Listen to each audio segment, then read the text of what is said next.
Assalamualaikum warahmatullahi wabarakatuh. Perkenalkan, nama saya Raidifa Fadilah, NIM 23002125.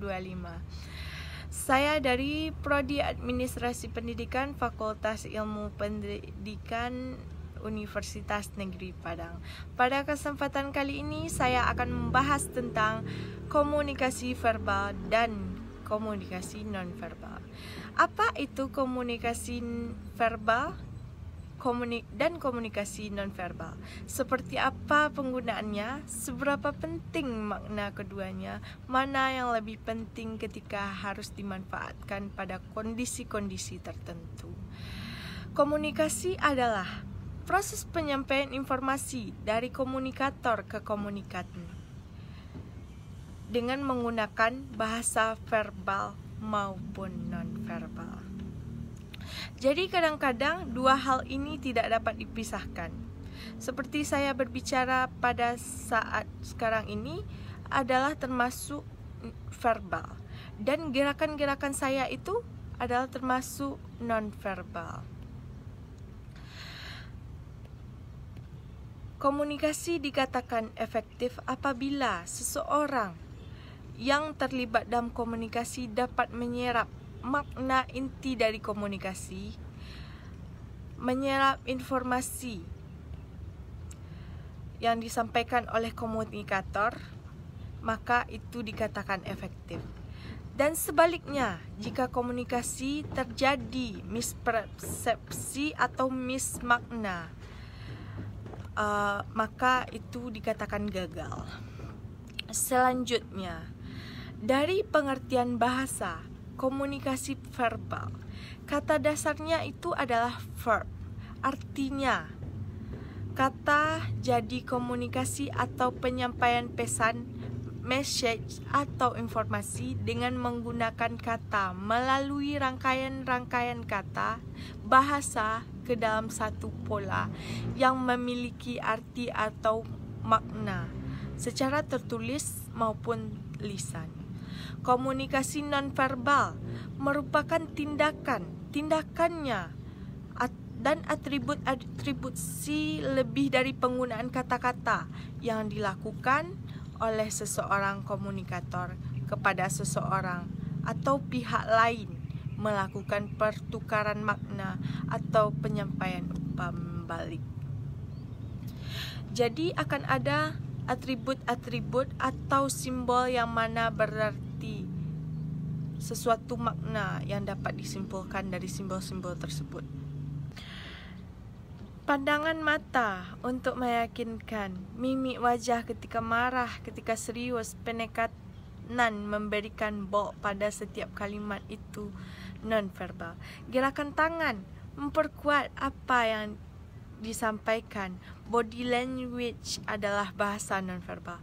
Senyuman ini adalah bahasa nonverbal yang mengindikasikan bahwa kita sedang berbahagia.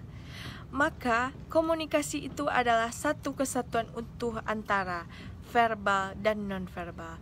Jadi tidak bisa memanfaatkan suara saja.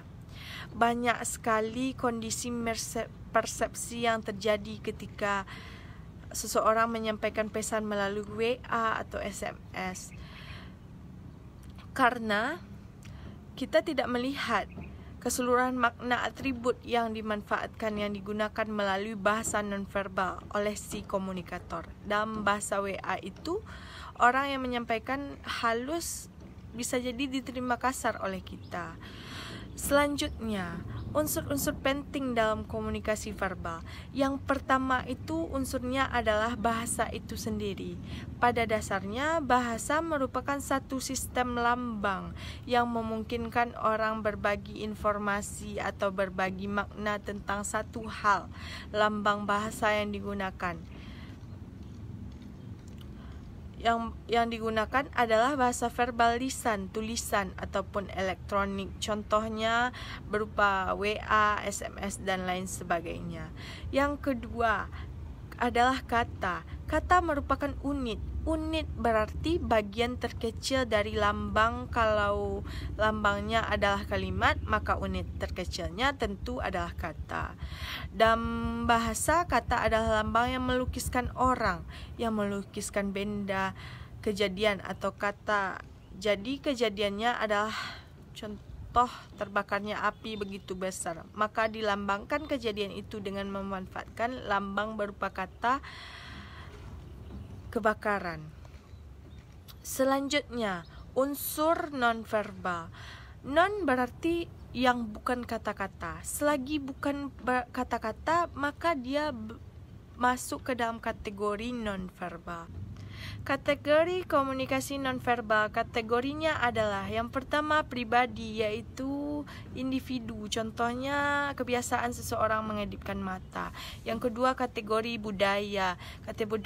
Kategori budaya ini adalah kebiasaan masyarakat atau sekelompok tertentu pada suatu wilayah. Contohnya saja ketika orang-orang Jepang membungkukkan badan ketika bertemu dengan orang lain, itu kebiasaan orang Jepang dan berlaku hanya di wilayah Jepang saja. Yang ketiga, kategori profesional. Kategori profesional berarti kebiasaan yang dilakukan pada profesi tertentu, misalnya kebiasaan seseorang yang bekerja di level atas. Yang keempat, kategori dari kebenaran umum, artinya kebiasaan ini hampir dilakukan oleh seluruh umat manusia yang ada di muka bumi. Jadi contohnya yaitu mengangguk untuk mengiyakan sesuatu, itu termasuk kategori dari kebenaran umum.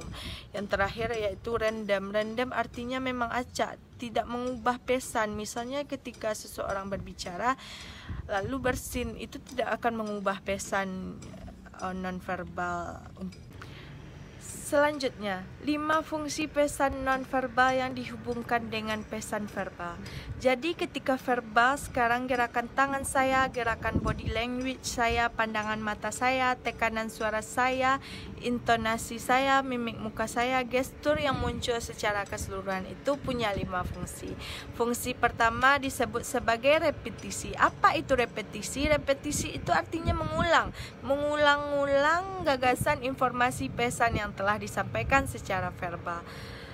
Yang kedua, substitusi. Substitusi artinya menggantikan lambang-lambang verbal. Jadi apa yang diucapkan secara verbal, tertulis ataupun lisan, itu digantikan dengan nonverbal. Misalnya apa?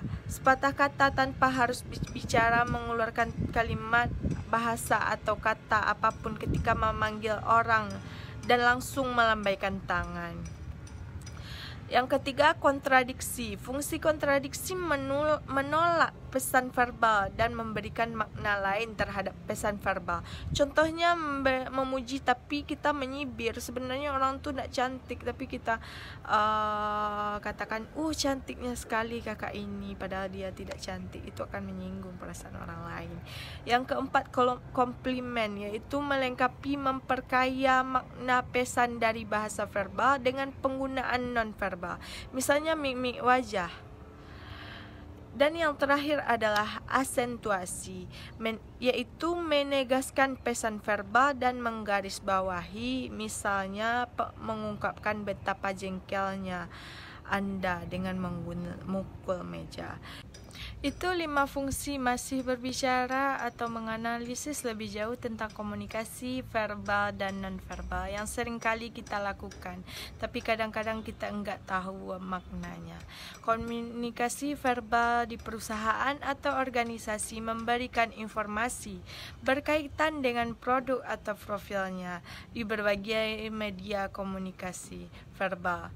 Di perusahaan juga dilakukan melalui tatap muka. Kemudian komunikasi nonverbal adalah metode komunikasi yang dilakukan perusahaan dengan menyelenggarakan kegiatan-kegiatan berupa event-event promosi yang merupakan bagian dari komunikasi nonverbal yang berkaitan dengan tindakan. Jadi sesuatu tindakan adalah termasuk komunikasi nonverbal pada perusahaan. Hanya itu yang dapat saya sampaikan. Apabila ada salah dan janggal, saya mohon maaf. Wabillahi taufik wal hidayah. Assalamualaikum warahmatullahi wabarakatuh.